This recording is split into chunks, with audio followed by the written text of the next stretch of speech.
Eh bien, salut tout le monde, c'est NitroSev. On se retrouve aujourd'hui pour cette toute première vidéo de review Steelbook sur ma chaîne YouTube. Parce que voilà, ça faisait un petit moment que cette chaîne YouTube prenait la poussière et après avoir réfléchi quelques temps, je me suis dit que j'avais aussi envie de me diversifier, de tenter d'autres formats, de faire ce qui me plaisait, de pas seulement me contenter uniquement de faire du fandub. Donc voilà, à partir de maintenant, cette chaîne, ce sera vraiment, je poste quand j'en ai envie, en fonction de ce que j'ai envie de faire, de mes envies du moment. Et il se trouve que ces derniers temps, j'aime énormément collectionner les steelbooks, c'est devenu une véritable passion pour moi. Donc je me suis dit, pourquoi pas partager ça avec vous.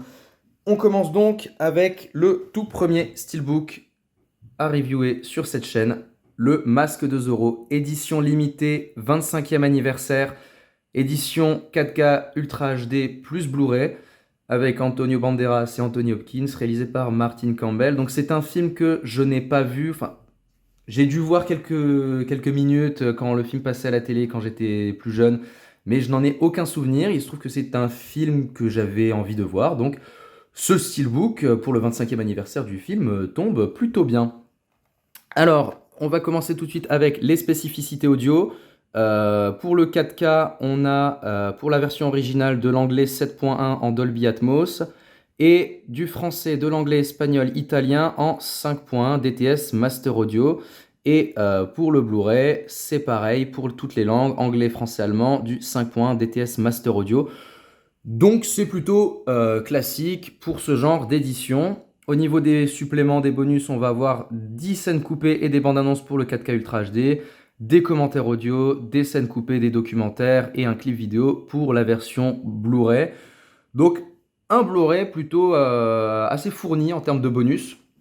Et surtout, ce qui est à noter, c'est la présence de bonus sur le 4K, étant donné qu'en général, les bonus ont plutôt tendance à se situer uniquement sur le Blu-ray. La première chose à noter, c'est évidemment le fourreau en carton qui est relié avec un peu de scotch qu'on va enlever. Et ça, c'est toujours bon à prendre plutôt que des morceaux de colle, parce que ça a tendance à salir le steelbook. Voilà, on enlève ça tranquillement, sans le déchirer. Voilà.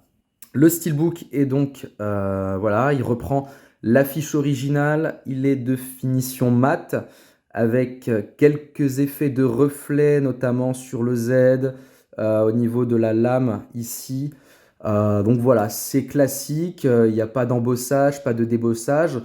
On peut effectivement aussi saluer le fait qu'il n'y ait pas énormément d'informations, de mentions légales, de nom d'acteur, nom de réalisateur, titre du film. C'est vraiment juste un artwork qui reprend l'affiche originale du film, à quelques exceptions près, notamment au niveau des flammes, qui, il me semble, ne sont pas présentes sur l'affiche originale.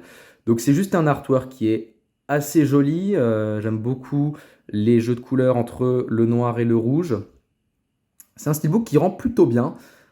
Sur la tranche, on a uniquement le titre du film en version originale et le logo Sony, c'est classique. Et au verso, une simple photo d'Antonio Banderas en Zorro. Voilà, c'est classique. Je suis pas forcément ultra fan de ce verso. Je préfère largement le recto avec l'affiche originale. Mais ça a son charme. C'est pas l'artwork du siècle, mais c'est quand même pas mal. Au niveau de l'artwork interne, voilà l'intérieur, on a les deux galettes, le Blu-ray avec le titre en version française, le Masque de Zorro, et le 4K avec le titre original et bien évidemment tous les logos, interdiction d'âge, interdiction moins de 12 ans, tout public, etc. Euh, bon, voilà. Donc l'artwork interne, ce qui je suppose une scène du film. C'est plutôt pas mal. J'aime beaucoup le fait que Zorro soit bien représenté sur la partie gauche du steelbook et que ce soit pas un artwork qui est scindé en deux, enfin, avec une véritable continuité, que donc avec les disques ça gâche un peu cette continuité. Là, c'est plutôt pas mal. On profite plutôt du côté gauche de l'artwork interne dès qu'on ouvre le steelbook. C'est plutôt pas mal. Voilà. Une fois retourné, il n'y a pas de continuité, c'est juste deux artworks différents. C'est plutôt pas mal. Donc voilà, pour un film auquel j'ai des petites attentes, mais pas énormes non plus, parce que au niveau des films du réalisateur, même si je me suis un peu moqué du film, j'aime beaucoup Green Lantern, j'adore ces deux James Bond, j'ai pas vu le reste de sa filmographie. C'est un film qui m'intéresse, j'aime beaucoup Anthony Hopkins, Antonio Banderas, Catherine Zeta-Jones, il n'y a pas de souci. Donc voilà, j'ai hâte de pouvoir le voir. Je vous dirai évidemment ce que j'en ai pensé dans l'onglet communauté de la chaîne. Voilà, n'hésitez pas à me dire en commentaire si vous avez vu le film, ce que vous en avez pensé, ce que vous pensez de cette édition Steelbook 25e anniversaire du film. Bien évidemment, à vous abonner si ce n'est pas déjà fait, à laisser un petit j'aime, ça fait toujours plaisir.